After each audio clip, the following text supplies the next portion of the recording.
Welcome to the Voices for Voices TV show and podcast, sponsored by Redwood Living. Thank you for joining us today.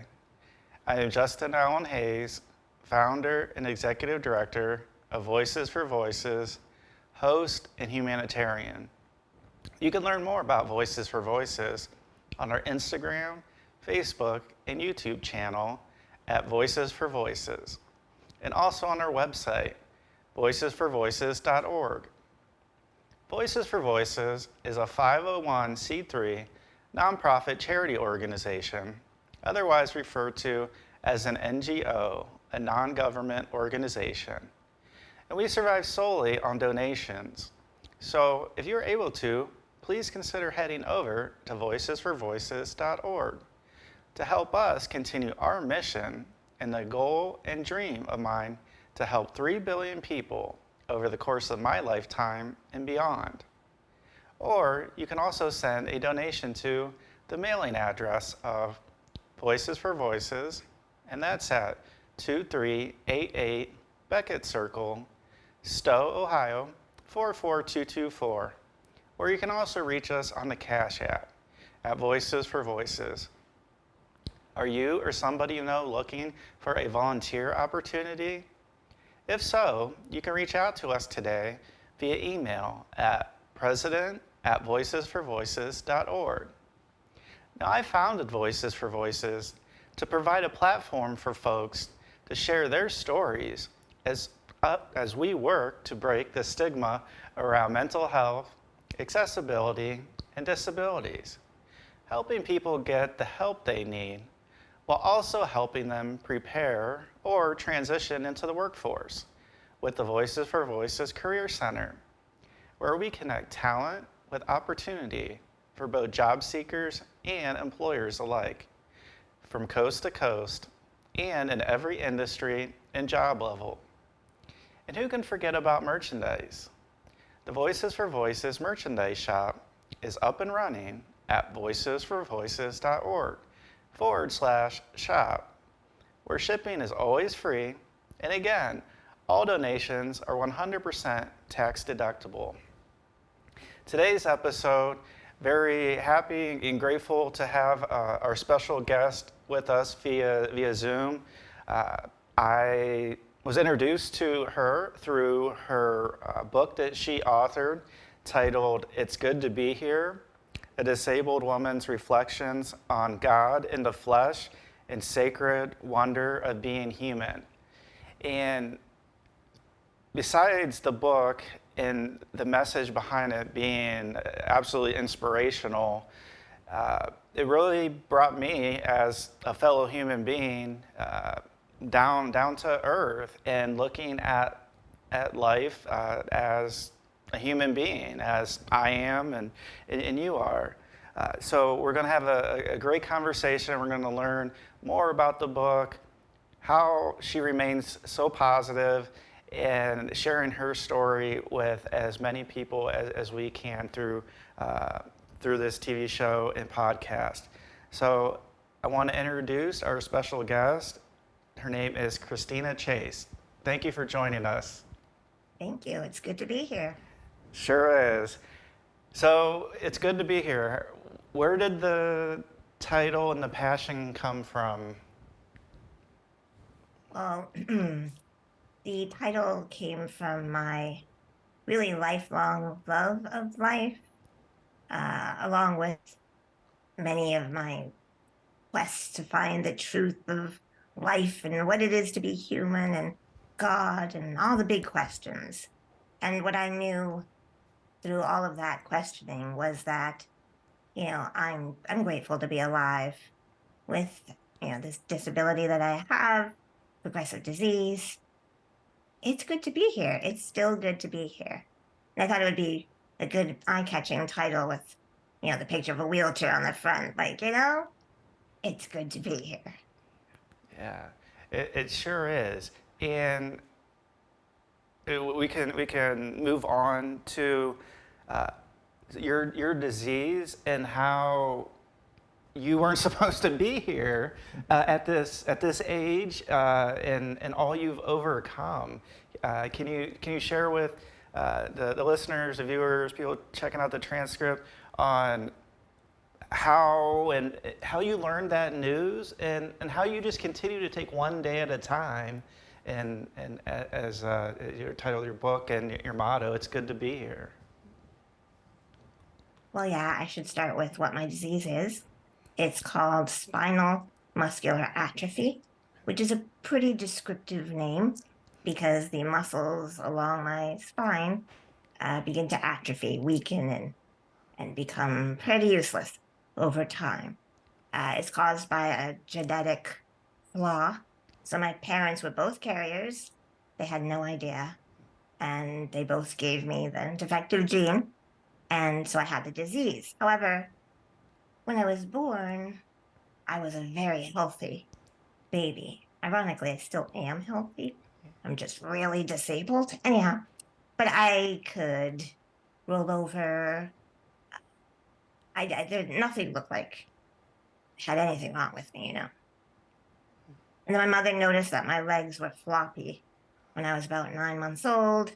And that started this whole long progression series of tests and doctor's visits and hospital stays and procedures until finally, when I was 2 years old, on my second birthday, my parents received the news, the diagnosis, and also the prognosis, which at that time was that I was just going to get weaker and weaker, including my respiratory muscles.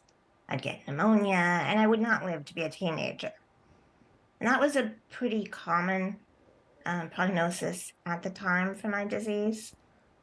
They don't give that prognosis anymore, maybe because people like me have been proving it wrong. I don't know. But also, medical science and technology has improved, which helps lengthen life. But there are kids that were younger than me that I know passed away. So it's a pretty serious disease.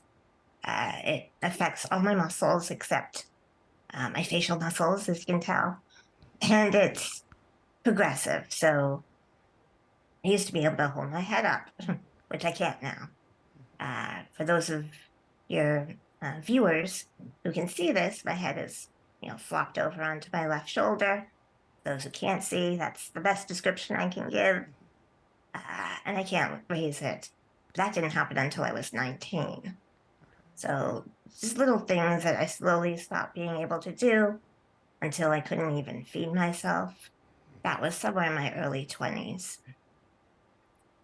So starting from about that time, I needed care. I needed assistance for every physical action of every day. I mean, just think about the physical things that you need to do each day. I can't do any of that alone. I need assistance, or I can't do any of that at all. So, and I don't mind talking about kind of the nitty gritty of my disease because I think it's important to know that I'm not just, oh, it's good to be here. And I think that people are often afraid of what disability means or what it entails, what comes with it, or even disease, sickness, weakness. So I need to use a bedpan. Other people wipe me and clean me. Other people dress me and put food in my mouth. Thankfully, I can chew and swallow. I'm having a little difficulty with swallowing this year, but probably because of my position. The scoliosis progresses, the weakness progresses. So every year has new challenges. That's pretty much my disease. As for when I knew that I had a short lifespan, I don't remember learning that. I just always seemed to know it. So I don't know if I overheard a conversation. My parents told me just point blank. I don't think so, but we're all very open in my family. We don't really have a lot of secrets. We don't shy away from things that other people may shy away from. So it's just been part of my life. I always thought, well, want to graduate from high school. That was what I wanted. If I could just graduate from high school, then I would be happy. And I was able to do that. And then I kept living. And by the time I was 25, I realized, I have no idea when death is going to come for me. So I just, I stopped living every year as if it were my last, but I still appreciate every year because it could be my last. Yeah. Thank you for being so transparent. Uh, you have a way with words, speaking, as well as through writing. Uh, how did you maybe have you always been a good writer? I guess maybe is a good place to start, or was that something that just came through time? Well, I've always been an avid reader. My mother and my sister are avid readers. We like stories. I like hearing people's stories. And I remember even before I could read, I would take a book and make up a story to go with the pictures. So in second grade, I entered a school writing contest. So it's always been something that I just naturally was drawn to. And it wasn't really until high school that I was encouraged to see that I should pursue writing, that I had a talent for sentence structure and using the right words and conveying meaning and imagery. So in high school is probably when I really started to take it more seriously. But I never really called myself a writer because I wrote all the time. I've got boxes and boxes of things that I wrote longhand when I could still, hold a pen and write. I have boxes of things that I printed out when we used to print out everything that we ever put on a computer. And now I have digital files and backup digital files. So writing always comes easily to me. I never dry up with ideas. I always have things that I want to write down, whether it's poetry or some journal entry that's really angry or something more reflective and questioning and searching. And then I think it wasn't until I was maybe 40, though, that I seriously called myself a writer. Wow. So, putting it's good to be here together, that thought process just was natural to you of how you are as a human being and things that you're good at expressing yourself, good at writing. So is that just like a natural progression of, hey, I wanna share my story with the world? Yeah, I've always wanted to share my story with the world, as you say. Uh, in like my 20s, when I graduated from high school and I was still around, I thought, well, maybe I should write a book. And that didn't happen until I was, what, 42, 43? So, two things were against me. I was a procrastinator and a perfectionist. So, even though I had all these writings, to be able to put them together in a beautiful way, in a meaningful way, and then to edit them so that they were as good as they can be, that was a process I found very difficult. Oh, So I started with a blog when I was 40. Yeah. Yeah, when I was 40. And that seemed helpful because I knew the first things that I wrote there and edited made sure that they were, worthy for the world to see, that they were not going to be seen by the world. They were going to be seen by maybe a handful of people, if that. But then as I really improved with my writing through that blog. Then as I improved, I was also getting more followers. So I knew more people were reading. And I had a couple of faithful readers that really, encouraged me to just write a book. And I always thought that my book had to be a memoir, a story of my life of disability, of overcoming challenges, of my search for God, for understanding what it really means to be human. But I decided instead to just write a book based on reflections from my blog.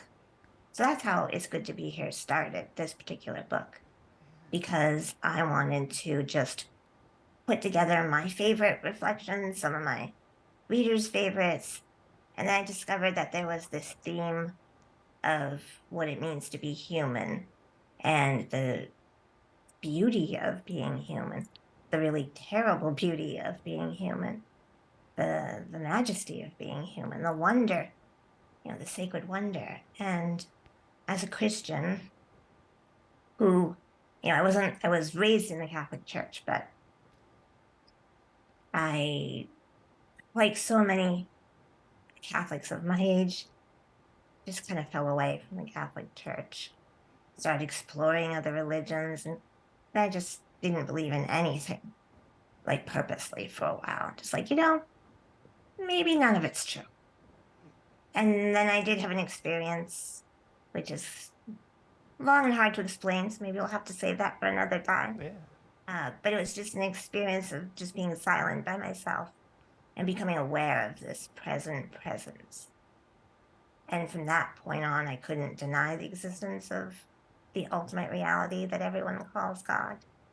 And then my faith progressed from there. So my blog is actually based on my consecration to the Sacred Heart of Jesus, which for non-Catholics probably doesn't sound like anything, but basically it was a devotion to understanding divine love and what divine love means for humankind, in general, and also for me in particular, through Jesus Christ, who is God made man. So that was the theme that I was seeing through my, chosen reflections from my blog. And so that, became the very long subtitle of my book, A Disabled Woman's Reflections on God in the Flesh and the Sacred Wonder of Being Human. Wow. Very, very powerful backstory to that.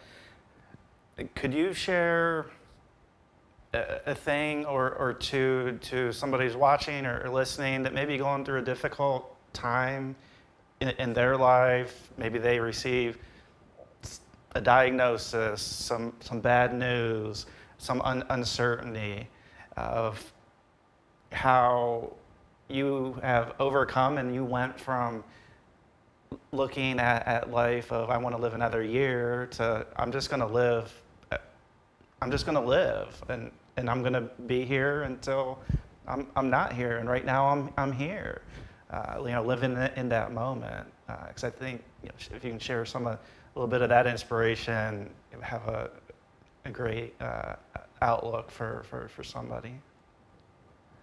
Sure, in my little way, I'll try as best as I can. Yeah. I'll just say one thing, that a sense of humor is crucial. And if you naturally have a sense of humor and then this devastating thing happens to you, that's not funny. There's nothing funny about it. It's not a joke. It is powerfully and painfully real, and it changes your entire life. That's not funny. But there could be little things in a day that are kind of humorous. I remember my mother was demonstrating to a home healthcare worker how to put me in my wheelchair. And so my mother's talking, and I'm, talking a little too, and about putting me in the chair. And all of a sudden, I start to slide slowly out of the chair. Oh. She did not do it successfully. I was heading for the floor, and my mother and I we just started laughing. That poor new home healthcare worker must have thought we were crazy. because it was just, I don't know, it was funny. Uh, you know, as serious as disability and dependency and disease can be, we can't take it too seriously. First of all, I'm not the only one on the planet who is disabled, who is diseased, who's struggling in some way. There are millions of people on this beautiful earth that aren't finding it that beautiful sometimes, who are really struggling in pain. Uh, and so to have a little perspective to see that if there are any good things in your life, concentrate on that, focus on that, because some other people may be going through the same thing. They don't have those good things, whether it be family support, hopefully. Um, I'm, I always find it hard to give advice because I've had such a loving family, and I know how extremely more difficult every challenge would be without that. But also loving friends, that can be a great support system. And then there can be community supports too, whether it be through like a home healthcare program or a counseling program, group therapy, something that, if you're suddenly disabled, find something that a group that will bring people out into the nature, whether it be like kayaking or, all those adapted things that can kind of get you out of the sick room, if you will. And remember that you're still alive, even if you can't do everything that you're able to do, which I can't do everything that I was able to do, that there is still so much beauty and goodness and love and, yeah, sacred wonder in the world, that if you don't try to go find that in some way, even if you can't get out of the house, it may be your favorite music, classical music, it may be reading, it may be watching, not just watching anything on television, Yeah. that can be depressing, Yeah. but something uplifting, something informative. Connect with other people who maybe don't have anyone to talk to in the day and start up conversations with them. And Facebook is a great way too, or other social media platforms, to connect with other people who are suffering and ailing, and find the good in the little moments and in every day. And when little things go wrong, find the humor in it. And of course, with me, I have my faith perspective, where I know that I am divinely loved. I mean, even more than my parents loved me. I was loved into being, as each and every one of us has been, and we're still being sustained by that love, that no matter what happens, that love does not fail. It does not weaken or sicken. It's deep within our hearts that we can find in those moments of being grateful for what we have and just quiet reflection and, a whispered prayer or two. Never hurt anybody, right? Yeah. What are you reading nowadays? What do you like to read? Well, I used to love to read novels, especially like the classics. I made it my little ambition to read everything that John Steinbeck wrote. Uh, Currently, I find myself drawn to reading more spiritual works. But again, going to the classics, like right now, I'm reading St. Augustine's Confessions, which was pretty interesting in the beginning. Oh, by the way, and when I say reading, I used to love to hold a book and turn the pages. I can't do that anymore. So I listen to audiobooks, which again, technology always gives me these ways that I can continue doing the things that I love to do. I'm grateful for that.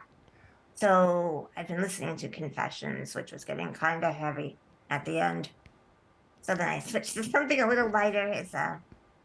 It's one of the books by Anne Lamott, who's got a good sense of humor and talks about faith, and but also just, being a human being living in this world. That's what I'm currently reading. Great. We're getting close to the end of our time together. What is there anything that we didn't cover? I want to make sure we cover how people can find your book and purchase your book for sure. And then if there's any other topics or areas, we can definitely go that route. Well, quickly about my book. I was also grateful that Sophia Institute Press published the book. So you can find it on their website. It is also available. It's only $2 on their website. This was written 4 years ago, I guess. It's also available on Amazon. If you want to check out the blog that I was talking about, you can chasechristina.com. And Christina spelled Chris. And I've also done some videos on YouTube exploring different things about life and faith. And any last words? I would just say that being as severely dependent as I am, my life, I don't mind calling it abnormal. It isn't exactly normal. But I don't know who really does live a completely, perfectly normal life. So I'm just like everybody else, except I do live differently. And there's no shame in having to live differently or having to, have a stranger come in and see you naked when you first meet them. You know what I mean? It can be a little like, this is a weird life, but it's mine.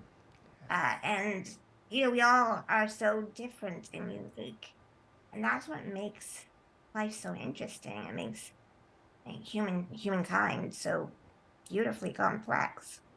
So, really just appreciate all those little peculiarities that make up who you are, your uniqueness, because your beauty is probably your most beautiful aspects are found in your quirks, your peculiarities. Through your book and now speaking with you in person digitally, I just wanted to thank you for what you have done and what you're doing through your book, through your blogs, social media, videos. It's truly inspirational to me, and as you probably find out, others as well. And I want to just wish you the best of luck with the future endeavors that you have, and thank you for putting that reflection book together, because if you hadn't done that, I wouldn't have come across it in a St. Raphael bookstore, picked it up, read it, and then wanted to speak with you and have you be able to continue to share your experience. So it's very inspirational. So thank you for what you have and what you're doing. Oh, thank you. God works in mysterious ways. Thank you for inviting me, and thank you for the work that you do too. Oh, you're welcome.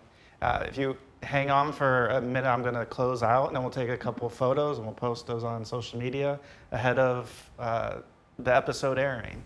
And we want to thank you, our viewers, our listeners, for checking out our transcript, for joining us together on this episode of the Voices for Voices TV show and podcast.